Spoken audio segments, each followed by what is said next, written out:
splash and laugh and play, waddling softly near the stream, starting a happy water dream. The first little duck swims in the blue, floating gently with a happy view, flapping wings and having fun, playing under the shining sun. The second little duck joins the ride, swimming happily by the side, making ripples in the water bright, enjoying the morning light. The third little duck dives down low, watching little bubbles flow, finding flowers near the shore, exploring places never seen before.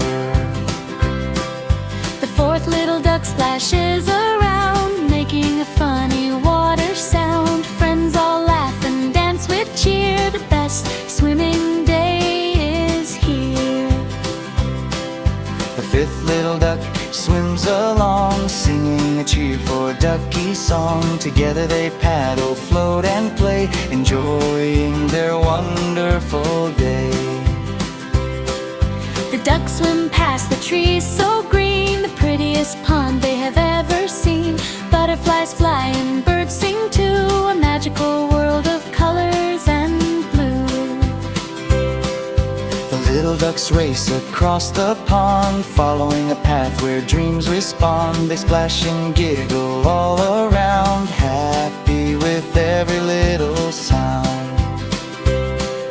The sun goes down behind the hill, the pond becomes quiet and still. The ducks wave goodbye to the day and slowly paddle home their way. Five little ducks rest at night, under stars shining warm and bright, dreaming of swimming, fun and cheer, waiting for another adventure near.